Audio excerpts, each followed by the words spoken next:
Hello, good morning everyone. So, welcome back again sa aking channel. For today's video ay update na naman dito sa aking mini sari-sari store. Dahil ngayon ay araw ng Monday, so medyo busy ako ngayong araw guys dahil araw ng pamimili ko sa grocery. So, mag-update ako guys dahil nung Sabado at Linggo ay umulan. So, ang stocks ko ng soft drinks na 8 ounce ay hindi masyado gumalaw. Kunti lang po yung mga bumili ng 8 ounce pero halos maubos naman yung pet bottles ko saka yung mineral. So, ipapakita ko yung stocks ko muna sa inyo guys before ako mag-update ng ibang kaganapan dito sa aking tindahan. Dito sa aking mga laundry items guys na mga nakahang dyan. So, yan na lang yung stocks ko guys.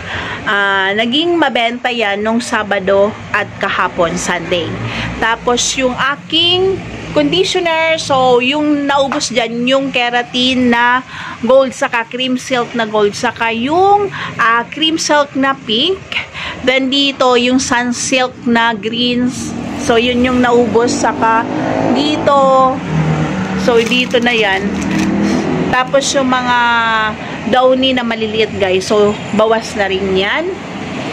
Tapos dito, yung downy na antibac. Wala na akong stock na downy na antibac, guys. Shelves na ito, guys. Dito kasi naka-display yung aking mga pet bottles juices. So, yung Smart C, isa na lang, guys. Tapos yung C2 na 500 litro, saka yung 355 ml, guys. So, ito na lang yung natira. Itong 355 ml. Yung 500 ml, guys, ay naubos yung nirestocks ko dyan nung Friday ng hapon.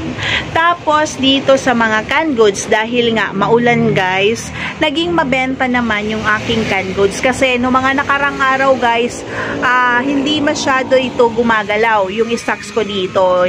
So, madami yan, guys. Lalo na yung Century, so yan na lang yung stocks ko. So, yung Rino, dalawa na lang. Tapos, lalo na yung Argentina, so yan na lang yung stocks ko ng Argentina. Yung Pure Foods na corned beef, guys, saka yung maling ay ubos na. Saka yung sisig ay isa na lang. Tapos, yung aking mga sardinas, yung sardines canned goods, ay yan na lang yung aking natira. Tapos dito, as usual, mabenta naman talaga yung aking mga chichirya. So, yan na naman lang yung aking stock sa chichirya, guys. King bilog, chin bilog. So, dalawa na lang yung natira. Saka yung aking yung 4. So, 4 pa naman. Tapos dito, yung diaper ko, guys, na happy. So, yan, kunti na lang yan. Saka yung tissue paper. So, mabenta yung tissue paper. Saka yung sister na violet, ubos na. Yan. Tapos yung pet bottle, so hindi masyado. So bali ang nawala dyan yung Mountain Dew na pet bottle saka yung Royal. So yan na lang yung mga natira sa aking stocks, guys. Yung bigas, guys, so konti na lang. Yan na lang yung natira. Yung status ng stocks ko dito, guys. So ipakita ko sa inyo. So ngayon ay i-flex ko. So i-haul ko sa inyo, guys, yung na-avail kong promos kay Spark Distribution kay Copico Products kasi meron itong mga promos, guys. Dito sa Copico Candy, guys, may discount ako dito ng 6 pesos per pack. So, ang binili ko nga nito, guys, ay dalawang fresh mint na candy saka dalawang Copico na cappuccino. So, tig dalawang balot ito, guys, kasi meron itong discount ako na na-avail ng 6 pesos every pack. So, bali, ang punan kasi nito, guys, kay Spark Distribution ay 32.75. So, dahil may discount, naging 26.50 na lang yung isang balot nito. So, bali dito sa candies na 4, guys, ang naging additional na tubo ko dito, guys, ay 24 pesos. So, plus pa yung sa Copico product. So, ang may promo lang naman, guys, ay yung Copico. So, yan. Wait lang. Unahin natin yung Calchis. So, sa Calchis, guys, walang promo. Regular price lang ito sa kanila. Ang presyo nito sa kanila, guys, ay 10.50. So, 6 lang yung binili ko. 63 pesos yung 6. Then, Energen Vanilla. So, isang dosena. Ang isang dosena sa kanila guys ay 75. Tapos, yung Copico Blanca, 118 sa kanila, yung Copico Blanca na isang tie. So, ang Copico Blanca guys, walang promo. So, sa lahat ng Copico guys, ito yung mahal. Ito yung may mataas na presyo, na puhunan. 2 tie lang yung binili ko guys. Then, sa Copico Brown. So, ito yung may promo guys.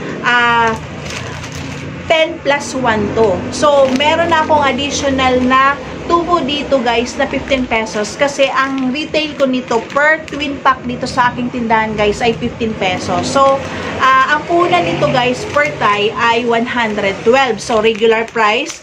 Nagkaroon lang ito ng promo na plus 1. So, meron akong isang plus 1.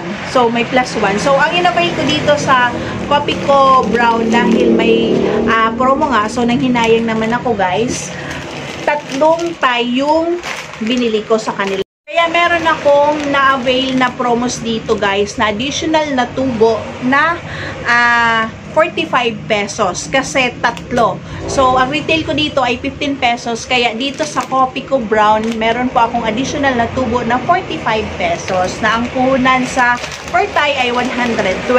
Tapos, sa Copico Black, dahil same lang yung promo, 10 plus 1. So, nag-avail din ako ng 3 tie. So, meron din po akong 3 free dito na twin pack. So, meron din akong additional na tubo dito na 45 pesos. So, ito yung mga na-avail kong promos guys kay Copico products. So, dalawang kape na may promo. Except sa Copico Blanca na nabili ko guys. Kaya ang binayaran ko guys ay 1,152. Niles na dito yung 24 pesos na na-discount ko kay Copico Candy sa Pressman Candy. So sa Copico guys, ang avail kong promo na additional tubo ko ay 90 pesos. So, bali lahat yung naging additional tubo ko dito guys ay 114 point something. So, hindi ko mabasa. Basta 114 guys ito. So, yung aking additional tubo dito kay Copico Products. So, ito yung update ko guys sa Copico Products. So, mamaya, mamimili ako, inaantay ko lang guys yung soft drinks na mag-deliver. So, di ko alam kung anong dadalhin nila sa akin. Kasi, meron din naman ako mga spare dun, yung mga nabili nung Friday, saka nung Saturday, saka kahapon. Kasi, meron din naman mga pakunti-kunti. Pero, hindi kasi gaya, pag magandang panahon guys, is buong araw na magandang panahon. So, talagang mabenta ang aking 8 ounce. So, yun yung naging update ko guys sa aking sales nung Sabado at Linggo na talagang pag umulan naman kasi talaga ay apektado talaga yung sales ko. So, ang naapektuhan guys ay yung sales ko ng soft drinks na Dibote. So, hindi masyado gumalaw yung aking stock sa Dibote kong soft drinks. So, yun yung update ko sa aking sales kahapon nung weekend, nakaraang Sabado at Linggo. So, end ko na itong aking vlog. More power, God bless as always. And before ko po ikat ito, ay magpapasalamat muna nga pala ako sa mga new subscribers ng aking channel, sa mga silent viewers ko, sa mga organic viewers na hindi mga nag-skip ng ads. So, thank you sa suporta nyo sa aking revenue. And syempre, sa mga silent viewers, sa mga new members at renew ng kanilang membership sa aking channel. So, welcome and thank you po sa tiwala na ibinibigay nyo sa aking channel. So, thank you talaga sa suporta. YTA family, Team Manghod, Team Bingo, Team Survivors, and Team Nesnoy. So, ang dami nyo. So, thank you talaga sa mga napupuntahan kong live streamer. So, thank you sa inyo sa pag-help nyo sa pag-promote sa aking mga premiere. So, pag-pin sa aking premiere. So, malaking tulong kayo para napopromote ko ang aking premiere, ang aking channel sa iba. So, thank you and happy Happy selling, more power, God bless us always. Happy selling po sa aking mga kapwa kasari, and I love you all.